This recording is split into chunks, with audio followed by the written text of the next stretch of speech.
엊그제 이렇게 뭐 신문 이번 주에 사설 내용을 하나 보니까 요즘은 자연도 명절 증후군을 겪는다 그래요. 왜 그러냐 이렇게 보니까 이 명절 때만 되면은 수많은 차들이 나와가지고 그 차들로 인한 어떤 이 매연으로 인해서 1년에 겪어야 할 모든 고초를 그 기간에 다 겪는데요. 그리고 거리마다 이 쓰레기들이 넘쳐나고 또 음식물 쓰레기가 20% 30% 증가되면서 탄소 배출량이 늘어나서 이 지구도 몸살을 앓게 된다. 여러분이나 이 지구나 다 이번 주 명절 증후군을 겪게 될 것 같은데 우리가 또 슬기롭게 잘 일장의 삶에서 이겨나갈 수 있기를 주의 이름으로 축원을 드립니다. 지난주 말씀을 통하여서 요셉과 마리아가 서로 정혼만한 상태인데 마리아가 임신한 사실이 알려지게 되었죠. 그리고 요셉은 의로운 사람이라 법대로 사는 사람, 오직 여호와 율법을 즐거워하여서 그의 율법을 주야로 묵상하는 사람. 신명기 22장 말씀대로 한다면 정혼한 상태에서 다른 남자와 불륜 관계로 아이를 갖게 되면 재판에 넘겨져서 그 남자와 함께 더불어서 돌로 쳐서 죽여서 이스라엘 가운데서 죄를 제거해야 맞습니다. 그런데 이 요셉은 의로운 사람인데 그런 선택을 하지 않고 가만히 드러내지 않고 끊고자 하였다. 조용하게 divorce quietly, 조용하게 이 파혼을 하려고 생각을 하고 있었습니다. 그러나 이걸 가지고 밤새도록 고민하는데 주님의 성령이 밤에 임재하셔서 내 안에 마리아 데려오기를 두려워하지 말라. 그에게 잉태된 것은 성령으로 된 것이니라. 할렐루야. 네. 오늘 본문의 말씀 한 절 우리가 20절 말씀인데요. 20절 말씀 한번 보시고 오늘 말씀을 전개해 드리도록 하겠습니다. 20절. 이 일을 생각할 때 주의 사자가 현몽하여 이르되 다윗의 자손 요셉아 내 안에 마리아 데려오기를 무서워하지 말라. 그에게 잉태된 자는 성령으로 된 것이라. 아멘. 요셉이 고민하면서 이 음성을 들을 때 문제가 시원하게 해결되어서 바로 이 일을 시행을 하게 되었다고 말씀하고 있는데요. 오늘 이 천사가 나타나서 가브리엘 천사가 요셉에게 하는 호칭이 참 특이해요. 뭐라고 말하고 있습니까? 다윗의 자손 요셉아, 이렇게 말씀을 하고 있습니다. 사실 이 요셉이 다윗의 자손이 맞아요. 이스라엘 왕족입니다. 왕족이면은 예루살렘 근처에서 아니면 예루살렘 안에서 좀 떵떵거리고 살아야 되는데 지금 요셉은 예루살렘에서 밀려나서 이 다윗이 천년 전 인물이죠. BC 천년 전 인물이니까 이 천년의 세월 동안에 다윗의 이 가문이 몰락해서 점점 밀려나는 거예요. 그래서 밀려나서 이제는 더 이상 밀려날 수 없는 데까지 온 거예요. 그 자리가 나사렛이에요. 나사렛은 이스라엘 땅 전체로 볼 때 가장 변경입니다. 그래서 어떻게 보면 이스라엘 중앙에서 바라볼 때는 유국과 같은 땅이에요. 유국과 같은 땅. 더 이상 이제 갈라에 갈 수 없는 그 끝자리에서 왕족이 망하고 몰락해서 거기에 있는 거예요.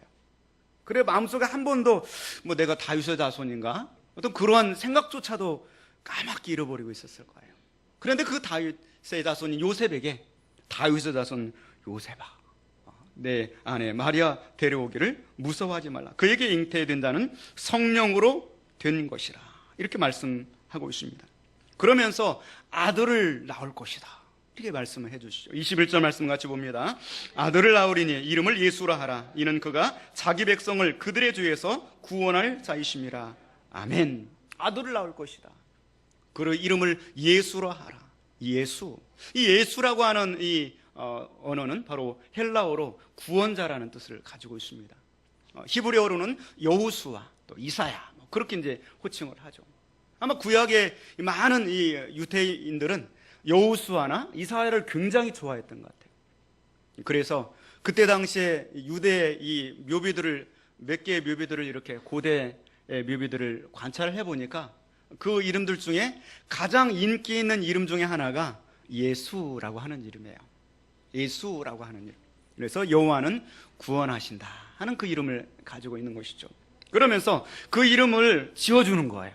미리 그 부모님에게 권한을 주지 아니하고 그 이름을 예수라 하라 이렇게 지어주는 것입니다. 자, 그러면서 그 예수님의 정체성을 말씀해 주고 있는데, 첫 번째 정체성은 자기 백성을 위해서 오신 분이다.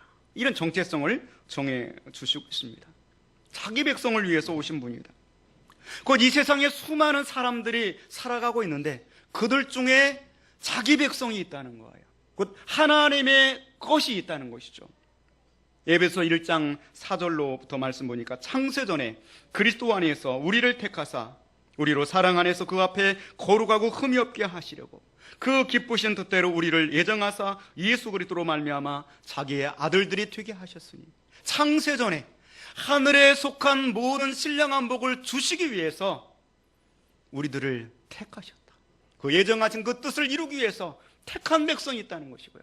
바로 저와 여러분을 하나님 앞에 있는 그 생명책에 기록해 주시고 특정해 주시고 그 자기 백성을 구원하려고 오신 예수님을 우리가 이 시간 기억하고 감사할 수 있기를 원합니다.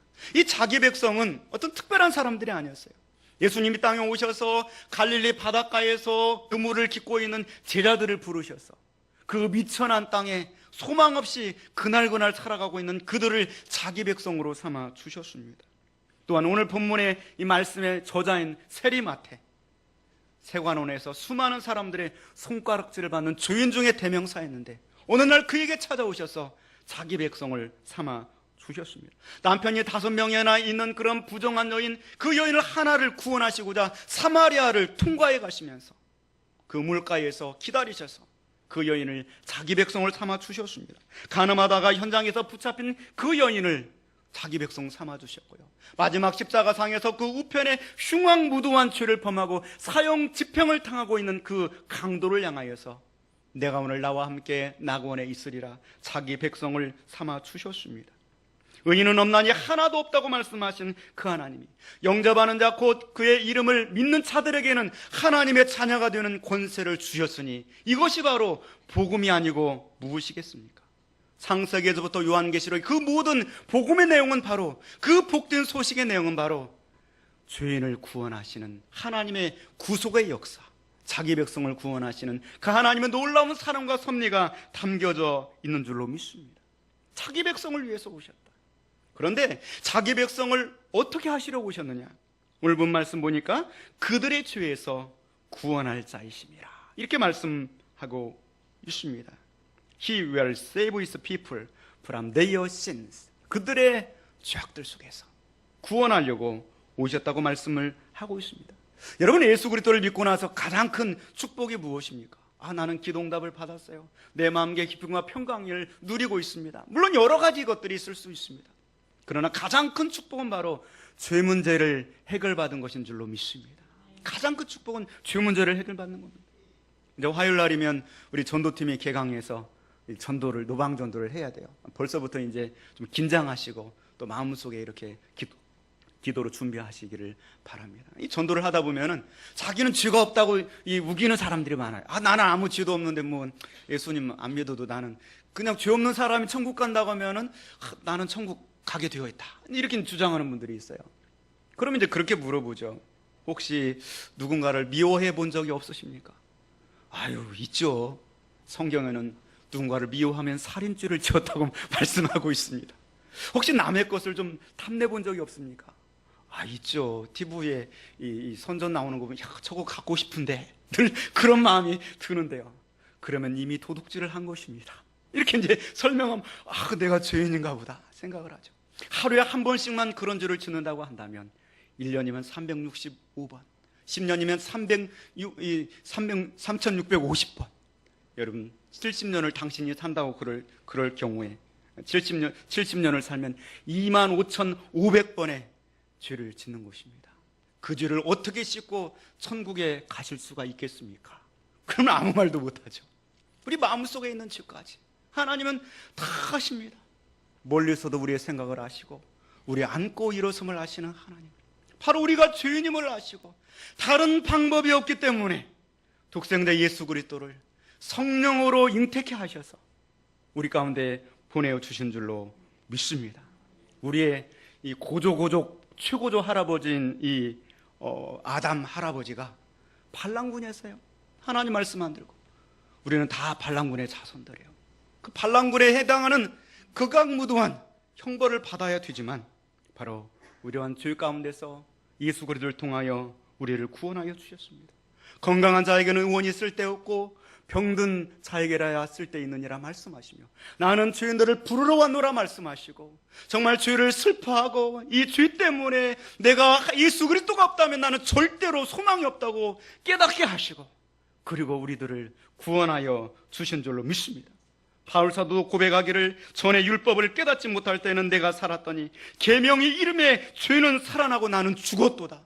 하나님의 말씀 앞에서 의인이 어디가 있습니까? 하나도 없고 아무도 없습니다. 그러나 이러한 죄인들을, 이러한 절망 중에 빠져 있는 우리들을 구원하시려고 예수 그리스도를 보내어 주셨습니다. 오늘 본문 말씀 23절 말씀에 또 이렇게 말씀하고 있습니다. 같이 보겠습니다. 보라, 처녀가 잉태하여 아들을 낳을 것이요 그의 이름은 임마누엘이라 하리라 하셨으니, 이를 번역한즉 하나님이 우리와 함께 계시다 함이라. 예수님의 정체성 세 번째는 임마누엘로 오셨다, 이렇게 말씀하고 있습니다. 히브리어로 임이라고 하는 그 단어는 with입니다. 함께 있다. 아누라고 하는 것은 대명사로 우리, 오스, 엘로힘, 하나님, 임, 함께 있다. 아누, 우리와, 또 엘로힘, 하나님이 우리와 함께 계시다. 하나님이 우리와 함께 가시려고 예수님을 보내어 주셨습니다. 우리가 아무리 사랑하는 사람도 영원히 함께 할 수는 없습니다. 부부간에도, 또 그 사랑하는 부모님도, 또 사랑하는 자식간에도 언젠가는 반드시 만날 날이 있으면 헤어지는 날이 있는 것이 인생인 것입니다. 그러나 예수 그리스도께서는 세상 끝날까지 너희와 함께 하리라, 우리와 함께 하려고 오셨다고 말씀하고 있는 것입니다. 바울 사도가 복음을 전하다가 감옥 속에 들어가 있을 때에도, 그때에도 함께 하셨습니다. 사드락과 메섹과 아벳느고가 그 우상 숭배를 거절하면서 극렬히 타는 풀무불 가운데 던져졌을 때에도 새로운 옷을 입은, 그 빛난 옷을 입은 예수님께서 그 가운데 함께 하셨습니다. 그 예수 그리스도께서 우리와 함께 하시면서 우리 편이 되어주시고 또 우리를 지켜주시기 위해서 오신 줄로 믿습니다.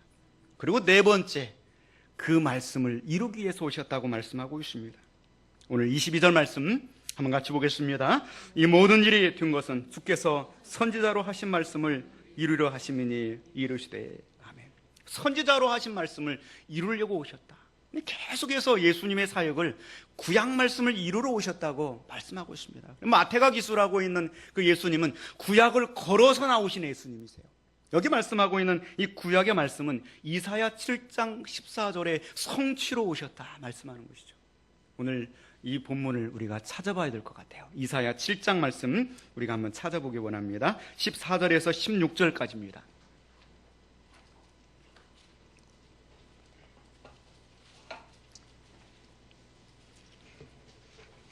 자, 이사야 7장 14절에서 16절까지 찾으시고 그 자리를 꼭 펴놓고 계셔야 돼요. 중간에 한번 다시 이사야 8장을 볼 수가 있습니다.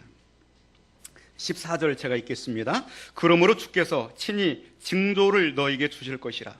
보라, 처녀가 잉태하여 아들을 낳을 것이요 그의 이름을 임마누엘이라 하리라. 15절 같이 보겠습니다. 그가 악을 버리며 선을 택할 줄 알 때가 되면 엉긴 척구와 꿀을 먹을 것이라. 16절 대저 이 아이가 악을 버리며 선을 택할 줄 알기 전에 내가 미워하는 두 왕의 땅이 황폐하게 되리라. 아멘. 자, 여기 본문의 말씀에 좀 배경은 그래요. 저기 갑자기 그냥 처녀가 잉태하여 아들을 낳을 것이라. 어떻게 그런 말씀이 갑자기 나올 수 있겠습니까? 그 본문의 배경은 그렇습니다. 이 이사야 7장 앞부분에부터 이 내용의 말씀을 보면은 이제 신흥 강국인 아수르가 강하게 일어납니다. 그러다 보니까 그 아수르의 직접적인 공격 타겟 1호인 북이스라엘과 아람왕 르신이 두려움을 갖게 돼요. 자기 힘으로는 도저히 아수르를 당해내지 못할 것 같아요. 그러다 보니까 유다왕 아하스에게 사람을 보내가지고 동맹을 맺자고 제안을 합니다. 우리 셋이 합동해서 저 아수르의 세력을 막아내자, 이렇게 말합니다. 그런데 유다왕 아하스가 이거를 거절해버립니다. 그러면서 유다왕 아하스의 속마음으로 어떤 생각을 하고 있냐면, 내가 차라리 저 아수르와 한편이면 좋겠다. 저 이스라엘과 아람 나라는 약하니까 차라리 아수르와 동맹을 맺으면 좋겠다. 우리나라가 지금 미국과 동맹 관계에 있잖아요. 어떻게 보면 중국과 동맹을 맺기가 더 가까운데 그런 입장이에요. 미국이 더 강하니까.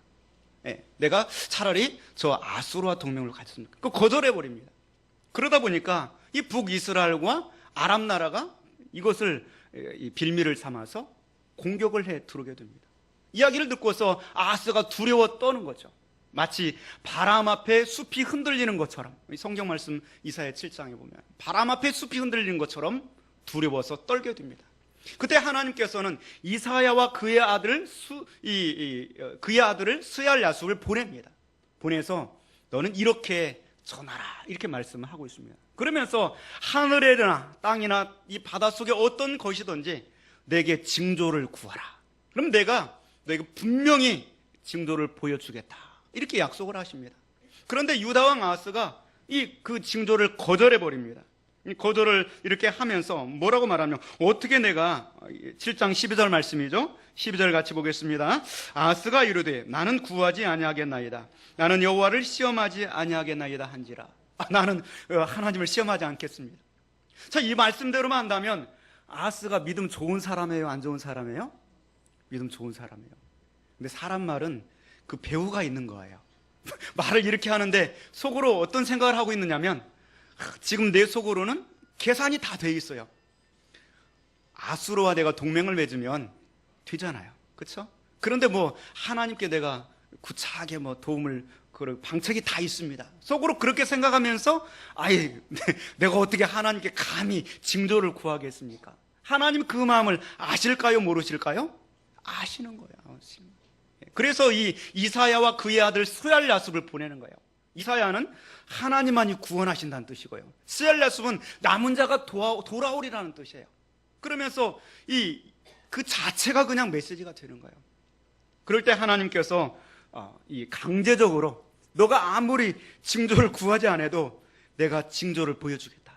그러면서 하시는 말씀이 오늘 14절 말씀이죠. 그러므로 주께서 친히 징조를 너에게 주실 것이라.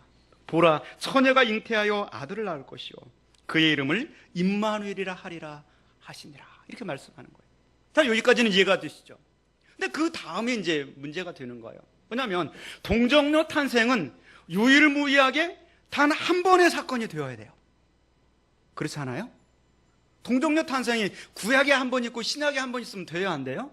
안 돼요. 이거는 마치 동정녀가 아이를 낳는다는 것은 남자가 아이를 낳는 거랑 똑같아요. 어차피 불가능하니까.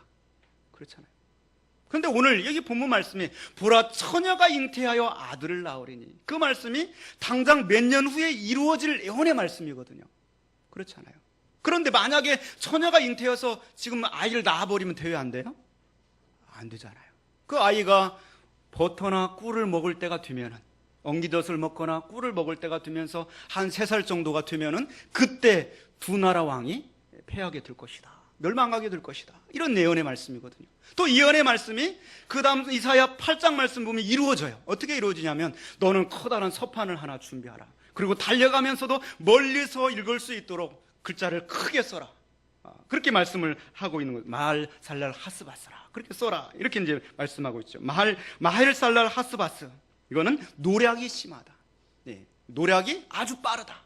그리고 실제로 그 사건의 말씀을 두고서 부인과 이 관계를 했더니 아이가 태어났고 그 아이의 이름을 마할살랄 하스바스라고 이름을 지었어요. 그리고 그 아이가 젖을 먹고 꿀을 먹고 엄마 아빠 하면서 말을 할 때쯤 되었을 때 실제로 이 두 나라의 왕이 멸망하게 되었던 거예요. 할렐루야. 그런데 문제는 이거예요. 보라, 처녀가 잉태하여, NIV 성경에도 또 버진 이렇게 되어 있고요. 또 킹제임스는 버진, 이 버진으로 이렇게 나와요. 근데 처녀가 잉태하는 동정녀 사건이 단 한 번 예수 그리스도에게만 있어야지 구약에는 있어서는 안 되거든요.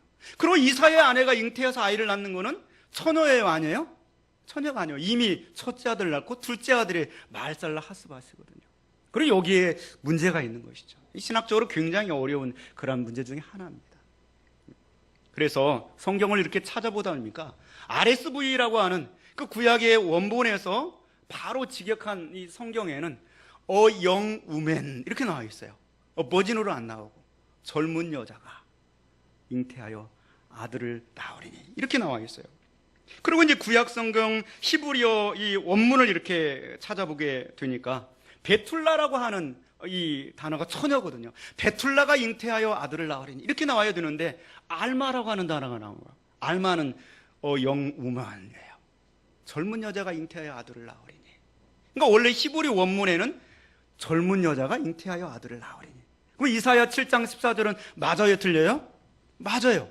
이사야의 부인이 젊은 여자고, 그리고 그 여자가 아이를 낳아서 그 아이가 자라서 이 버터나 꿀을 먹을 때가 되니까 그때쯤 되어서 노략이 심해가지고, 그래서 결국에는 하나님이 구원하신다. 맞아요. 네. 그런데 어떻게 해서 이 신약성경 말씀에 처녀가 잉태하여 아들을 낳으니 이렇게 나오게 되었느냐 하는 것이에요. 나중에 이제 역사를 이렇게 찾아보다 보니까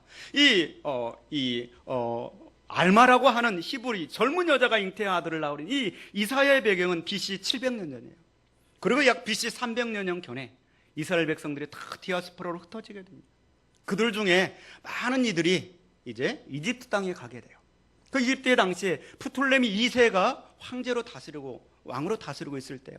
이 프톨레미 2세의 마음속에는 늘 무슨 생각을 가지고 있냐면, 저 그리스의 아테네처럼 우리나라도 좀 학문적으로 번영하고 융성한 나라가 되었으면 좋겠다. 그래서 알렉산드리아에 커다란 왕립 궁중 도서관을 지어요. 그리고 수많은 고서들을 거기에 모으기 시작합니다. 지금도 알렉산드리아에 가보면은 고서들이 굉장히 많이 있습니다. 그러면서 거기에다가 저 유태교의 경전인 성경을 당시에 통용하는 언어인 헬라 언어로 좀 이렇게 번역을 해서 그 도서관에 좀 소장을 하고 싶은 마음이 생기는 거예요. 그리고 유대교의 유명한 그 학자들을 다 모읍니다. 72병을 모으게 돼요. 그리고 그들로 하여금 각 방에 다 들어가서 구약 이 성경 히브리 성경을 헬라어로, 당시에 통용되고 있는 헬라 언어로 번역하도록 시킵니다. 그들이 들어가 가지고 약 70일 동안에 번역을 합니다. 그리고 그들이 다 모여 가지고 각자 번역한 내용을 맞춰봐요. 그랬더니 절대적으로 다 일치했다는 거예요. 일치했다는 거죠.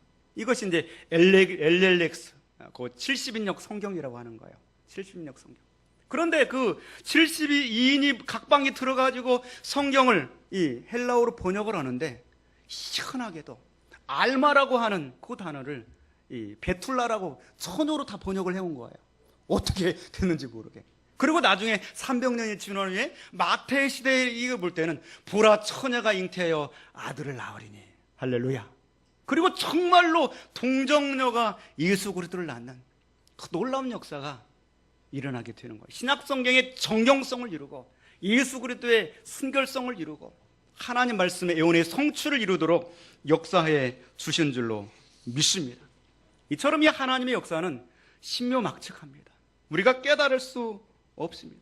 물론 예수님 당시에 수많은 사람들은 이 사실을 까맣게 모르고 있어요. 보라 처녀가 잉태하여 아들을 낳으리니 그 이름을 임마누엘이라 하리라. 이는 성경의 애원한 대로 이루려 하심이라. 그렇게 분명히 이루고자 이렇게 말씀을 해 주셨는데도 누가복음 3장 23절 말씀 보면은 사람들이 아는 대로는 요셉의 아들이요. 누구의 아들로 알고 있어요? 요셉의 아들로 알고 있어요. 누가복음 4장 22절 말씀도 이 사람이 요셉의 아들이 아니냐. 마태복음 13장 55절에 이는 그 목수의 아들이 아니냐. 동정녀 탄생을 생각지도 못하고 있는 거예요. 다 요셉의 아들로 알고 있는 거예요. 하나님께서는 동정녀를 통하여 성령으로 잉태케 하시고 구약 이사야에서 이미 한번 700년 전에 보여주시고 예수님 태어나시기 300여 년 전에 이걸 동정녀로 바꿔주시고, 그리고 예수님께 그 성취가 일어나서 예수님이 동정녀 탄생을 하셔서 우리를 구원하는 그 길을 열어주신 줄로 믿습니다. 참 놀라운 사건입니다. 참 저는 이 말씀을 준비하면서 참 파고 들어갈수록 정말 신기하다. 어떻게 이렇게 하나님이 신학의 정경성에까지 이렇게 강하게 감동하시고 역사하셨을까 하는 사실을 깨닫게 되는 겁니다. 자, 이런 동일한 본문들이 상당히 많아요. 구약의 이 예언의 말씀이 호세아 11장 1절 말씀 같은 경우에도 이스라엘이 어렸을 때 내가 사랑하여 내 아들을 애굽에서 불러냈거늘. 이 호세아가 말씀한 거예요. 이스라엘이 사랑하여 내가 내 아들을 애굽에서 불러냈거늘. 이거 출애굽 사건을 말하는 거죠. 그런데 마태복음 2장 15절 말씀 보면은 이는 주께서 선자들을 통하여 말씀하신 바 애굽으로부터 내 아들을 불렀다 함을 이루려 하심이라. 예수님이 바로 이 애굽 땅에 가서 돌아오신 그 사건을 이루었다, 이렇게 말씀을 하고 있는 것입니다. 요한복음 19장 말씀에도 예수님이 십자가에 타실 때 군병들이 그것을 다 찢어서 나눕니다. 군인들이 서로 말하되 이것을 찢지 말고 누가 얻나 제비 뽑자 하니 이는 성경에 그들이 내 옷을 나누고 내 옷을 제비 뽑나이다 한 것을 응하게 하려 함이로라. 이 시편 22편 18절 말씀이거든요. 시편 22편 18절 말씀 보면은 다윗이 그런 말을 합니다. 저들이 내 겉옷을 나누며 내 속옷을 제비 뽑나이다. 실제로 이 다윗의 겉옷을 나누고 속옷을 제비 뽑은 일이 있었어요, 없었어요? 없었어요. 구약에 다윗이 너무나 고통스러우니까 그런 고백을 한 거예요. 저들이 내 겉옷을 탐내고 내 속옷까지 탐내면서 그거를 제비법으로 합니다. 그렇게 고백했어요. BC 1000년도의 사람입니다, 다윗은. 그런데 1000년이 지난 후에 예수 그리스도를 통하여서 그 일들이 이루어지게 되는데요. 문자적으로 이루어지게 되는 겁니다. 할렐루야. 이 말씀을 바라보면서 하나님의 놀라운 섭리를 깨닫게 되는 것입니다. 예수 그리스도께서는 바로 자기 백성을 위하여서 오셨습니다. 자기 백성을 그들의 죄 가운데서 구원하려고 오셨고요. 우리가 어떤 상황에 있을지라도 임마누엘로 세상 끝날까지 내 편 되어주시고 나와 함께 하시고 나를 지키시고 보호하시고 구원하사 천국까지 그대로 보존하여 인도하시려고 오신 줄로 믿습니다. 수천 년의 역사를 통하여 하나님은 계획하시고 주도면밀하게 섭리하시고 그렇게 하셔서 이 동정녀 탄생의 그 놀라운 역사를 이루어 주셨습니다. 한 주간 동안에도 우리가 생활하면서 그 하나님의 섭리하심, 그 하나님의 함께하심, 그 하나님의 계획하심, 그 하나님의 저희를 구원하심, 그 은혜를 붙들고서 믿음으로 살아가시기를 주님의 이름으로 축원을 드립니다. 기도하겠습니다.